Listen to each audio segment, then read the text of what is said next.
Hello there, and welcome back to the series. We have already gone over all of the fundamental concepts in our previous instructional video, and now we are finally ready to move forward into the topic of advanced booking. Within this specific section on advanced booking, we're going to be taking a much closer look at how to effectively manage your restaurant tables and your floor plans. So, like the other day, we already created the tables, indoor, outdoor, and so on. Which table do we join? You can join them. For tables that can't be joined, the Manage Zone Table Join feature will appear. If you combine table 11 and 12, with 4 people and 5 people, it adds up to 12 seats. Okay, now, this part is a bit more advanced, which is block out time. Suppose our restaurant is incredibly busy. Let's consider a scenario where it's a Friday or a Saturday evening. Fridays and Saturdays are typically completely packed. We would prefer that customers avoid arriving at a specific time. For instance, imagine a customer decides to arrive right at 7 p.m. Like at 7 o'clock or 6:30, it's hard for us to sell that table for other times, right? Do you see what I mean? Say, for example, it's 6:30. It's hard to find customers who come in at 5 p.m. and finish by 6:30 p.m., right? Because if they book for 6:30 p.m., they'll likely be eating until around 8 p.m. It is not as if we have a significant number of customers arriving to dine as late as 8 o'clock in the evening. However, we do have a potential solution, which is that we could, for instance, if we really wanted to accommodate 2 separate seatings, have them arrive around 6 o'clock, perhaps from 6 until 7:30 in the evening. Following that, the subsequent seating for our customers will be scheduled from 7:30 p.m. until 9 p.m. Alternatively, if you would prefer to have 3 separate rounds, we could begin as early as 5:30 p.m. That would be 5 p.m. or 5:30 p.m., finishing at 6:30 p.m., then 6:30 p.m. to 8 p.m., and finally 8 p.m. to 9:30 p.m. We can certainly accommodate that arrangement as well. I will demonstrate how we typically manage this.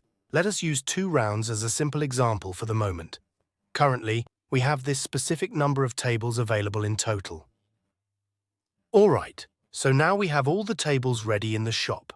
We just need to click on one, let's say, for example. Alright, we're going to add the block out. Let us suppose for a moment that we have the customer come in to meet with us at. The session starts at 6 o'clock and it finishes at 7:30. We need to block out the entire time from 6:01 until 7:29. We will press this button here. Now, which specific tables and which particular days do we want to block out?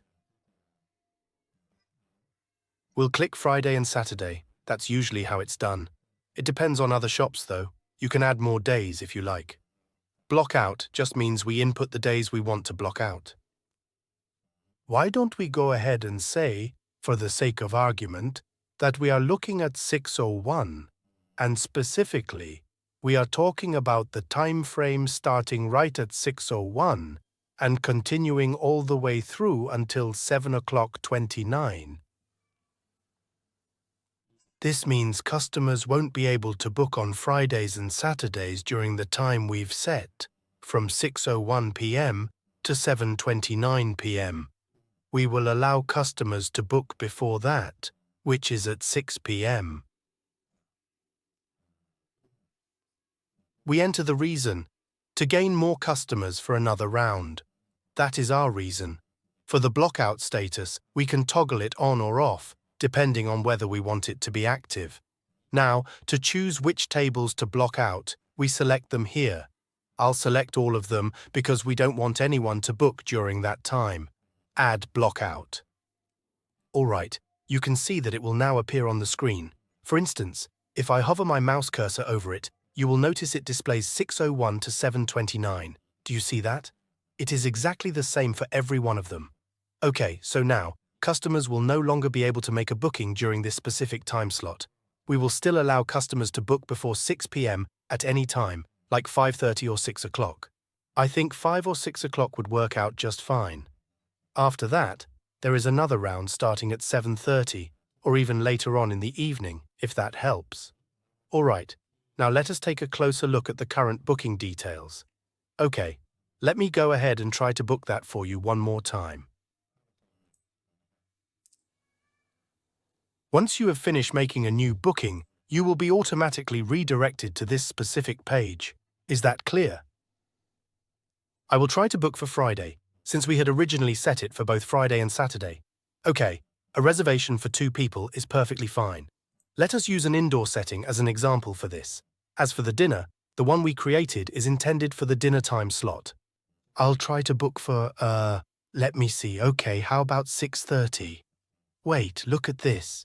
It doesn't seem to show 6:30 as an available option for us.